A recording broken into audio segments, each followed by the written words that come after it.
Mapagpalang araw po sa inyong lahat. Welcome to DJ Sean Stories. Turn on your notification bell, like and subscribe para sa crime stories araw-araw. Ang ating storya ngayon ay nangyari sa Malaysia. Ang Malaysia ay kilala na nga dahil sa mga atraksyon tulad ng Petronas Twin Towers, Legoland at ang isla ng Langkawi. Ang babae nga sa kwento na ito ay isa sa pinakaunang naging Rejuve Queen at isa sa pinakamatagumpay na CEO ng skincare. Sa Malaysia, isang cosmetic millionaire at ang kanyang mga kaibigan ay nawala at kalaunan nga ay pinatay. Ang masaklap, sinunog pa ang mga labi ng mga biktima. Ang milyonarya ay kinilalang si Datuk Liwaya o Iya, 47 years old. Siya ay galing sa isang mahirap na pamilya at may 13 mga kapatid. Nang lumaki, nagtinda si Iya ng mga cosmetic products. Siya ay nagbabahay-bahay araw-araw noon para mag-alok ng kanyang mga produkto.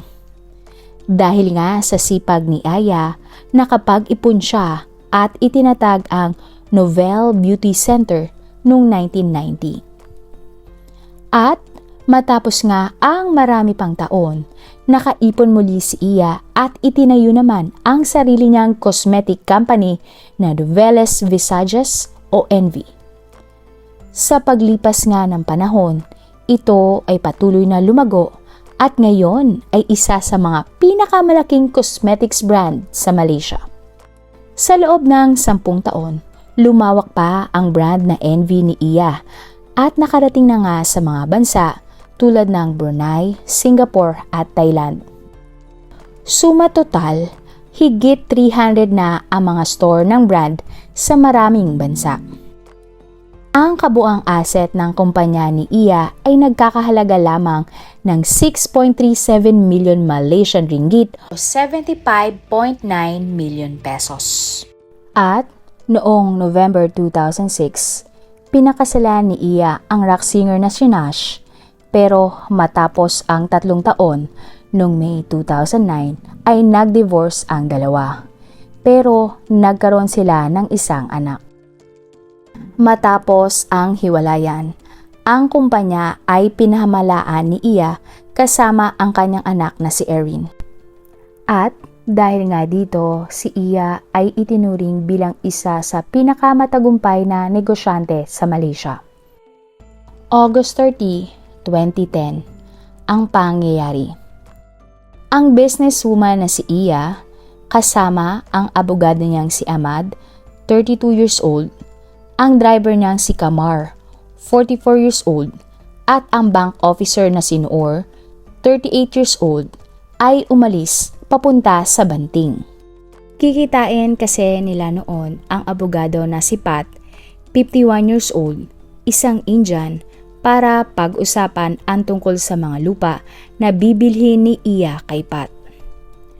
Habang nasa Banting, nagkausap pa nga si Iya at ang kanyang anak na si Erin. Pero matapos ang buong araw, hindi na nakauwi sina Iya at ang 3 niyang kasamahan. Kinontak nga ng bawat pamilya sina Iya pero ni isa sa kanila ay hindi na sumasagot. Dahil dito, nag-report na sa mga pulis si Erin tungkol nga sa pagkawala ng kanyang nanay at kanyang mga kasama. Para nga sa mga pulis, missing person case ang nangyari dahil wala namang nanghingi noon ng ransom sa pamilya ng mga biktima. Base nga sa investigasyon, bago mawala si Iya, nag-speech pa siya noon sa isang palabas sa TV.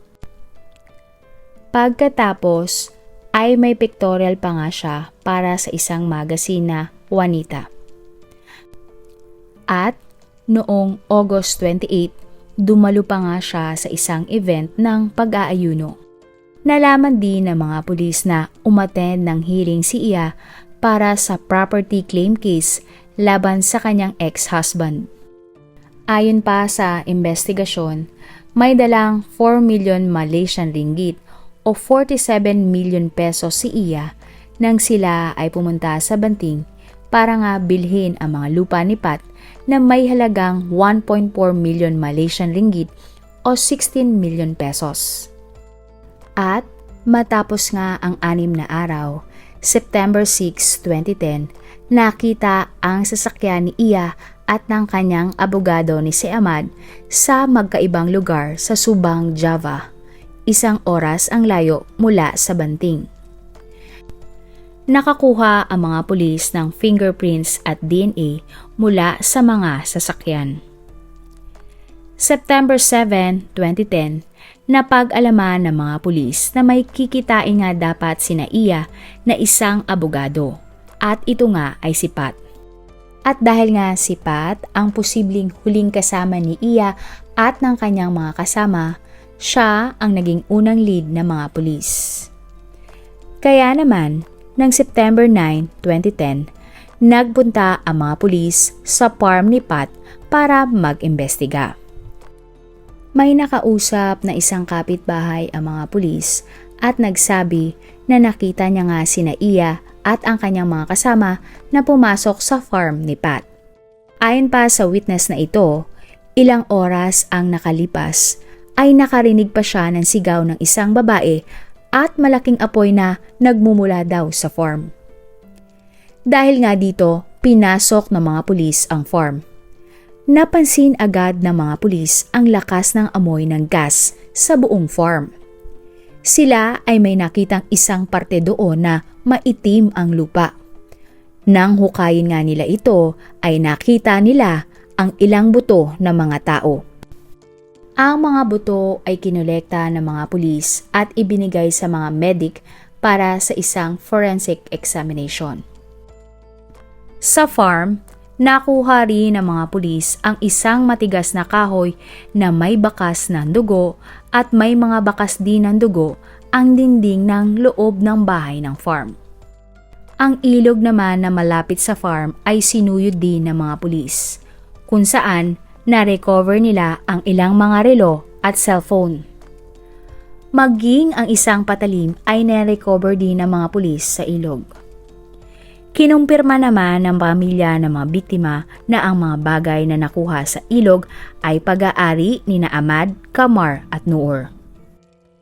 Di kalayuan sa farm, natuklasan din ng mga pulis ang mga sunog na kahoy na itinapon sa basurahan.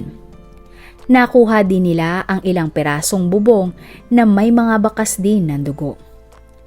Ang lahat ng mga bagay na ito ay kinuha para nga sumailalim din sa forensic examination.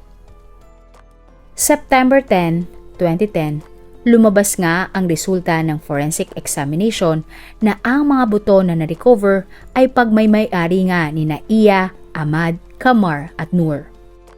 Dahil nga dito, ang 5 nadatnan ng mga pulis sa farm ay inaresto dahil sila nga ang mga posibleng suspect sa pagpatay kina Iya. Hindi na inilabas pa sa media ang ibang larawan ng mga suspect pero sila ay sina Amir, Raha, Ais, Noah at San. Sa interogasyon ng mga pulis, umamin ang mga suspect sa krimen. Inamin nilang napag-utusan lang sila para patayin ang mga biktima at ang mastermind umano ay ang may-ari ng lupa na si Pat. Nakuha naman kay Amir ang isang mamahaling relong suot niya nang siya ay naaresto. Kinumpirma ni Erin na ang relong ito ay pag-aari ng kanyang nanay na si Iya. Dahil nga dito, naging mas malakas ang mga ebidensya ng mga pulis laban sa mga sospek. Kaya naman, ng September 11, 2010, bumalik ang mga pulis sa farm kung saan naabutan nila ang abogadong si Pat, ang taong bibilhan dapat ng property ni Iya. Siya ay agad na inaresto para nga sa kasong murder ni na Iya at ng 3 pa niyang lalaking kasama. Kasama din sa inaresto ay ang kapatid naman ni Pat na si Ren. Isa din tong abogado at kasabwat sa krimen. September 14, 2010, naaresto pa nga ang 2 sospek sa krimen. ang bodyguard ni Pat na si Muda at si Wadud na nasa farm din ng oras ng krimen. Sa kabuuan, 9 na sospek ang inaresto ng mga pulis para sa pagpatay kay Iya at sa iba pang mga biktima. Ang mga sospek na ito ay ikinulong habang nag-aantay ng paglilitis. Lubos naman na ikinalungkot ni Erin ang kinahantungan ng kanyang nanay. Maging ang pamilya nga ni Kamar, Noor at Ahmad ay hindi matanggap na wala na ang kanilang kapamilya. Ayon kay Erin, ang huling pagkakataon na nakita niya ang kanyang nanay na si Iya ay noong August 28 sa isang event nga ng pag-aayuno. Nagkausap pa daw sila ng kanyang nanay at niyaya pa siya umano nito na sumama sa banting para nga sa bibilihin niyang lupa. Pero busy at may ibang commitment noon si Erin kaya hindi siya nakasama. Labis niya ngang pinagsisihan na hindi niya nasamahan ang kanyang ina dahil yun na pala ang kanilang huling pag-uusap. July 4, 2011, ang trial ng kaso. Sa trial, prinisenta ang mga lumabas sa forensic investigation na ang mga buto na nakita sa farm ni Pat ay kumpirmado ngang kina Iya, Ahmad, Kamar at Noor. Maraming beses umano pinukpok nila Pat at ng kanyang mga kasamahan sina Iya. Inamin din nila Pat na sinaksak pa nila ang mga biktima para masiguradong patay na nga ang mga ito. Agad na namatay ang mga biktima dahil sa mga tinamo nitong mga pinsala. Sa korte, napag-alaman na pagkatapos nilang hampasin, saksakin ang mga biktima ay sinunog nga nila ang mga ito gamit ang kahoy at ang bubong na na-recover naman sa basurahan. Ang mga natirang buto ay inilibing ng mga suspect sa farm at ang abo ay itinapon nila sa kalapit na ilog. Ang sinasabi ngang motibo sa nangyaring krimen ay pera.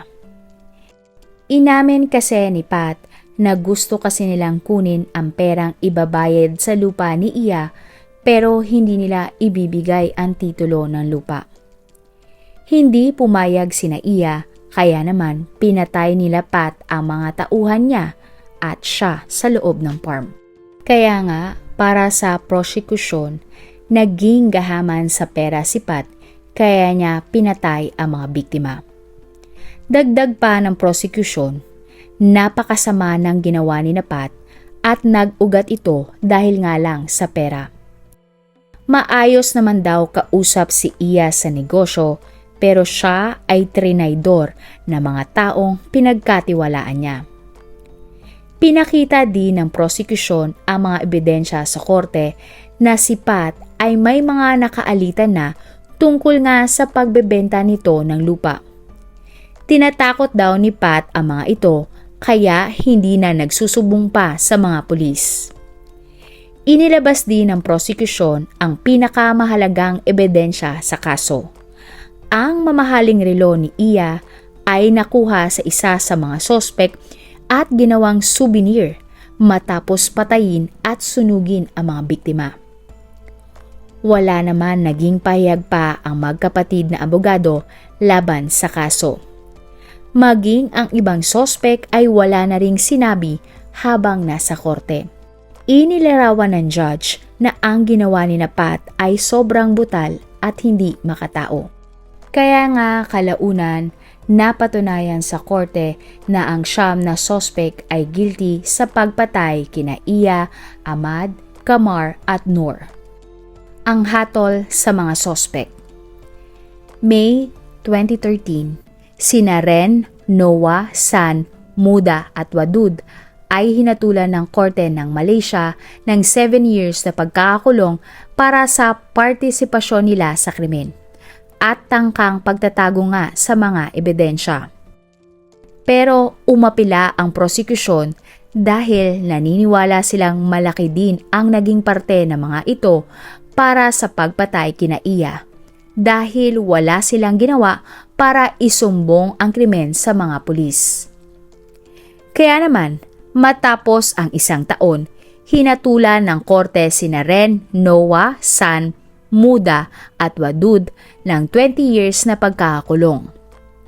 Sina Pat, Amir, Raha at Ais na siyang mga pumukpok at sumaksak sa mga biktima ay hinatulan ng bitay. Sa kabilang banda naman, naging masaya si Erin at ang pamilya ng iba pang mga biktima sa naging hatol, na halos 7 taon din ang itinakbo ng kaso. Para kay Erin, tama lang ang naging hatol, katumbas nga ng kalupitan na ginawa nila sa mga biktima.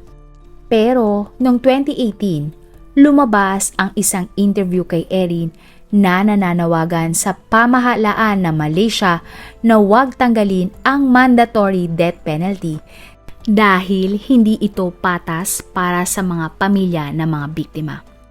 Dagdag pa ni Erin, makakatulong lamang iyon sa pagdami ng kaso sa malalang krimen sa kanilang bansa sa Malaysia. Ayon pa rin sa interview ni Erin, matapos nga ang hatol na bitay sa mga sospek, gusto pa ng gobyerno ng Malaysia na tanggalin ang parusang ito. Naiintindihan daw niya na maaaring ginagawa iyon ng kanilang gobyerno para sa karapatang pantao. Pero naisip daw ba ng kanilang gobyerno ang mga karapatang pantao ng mga biktima?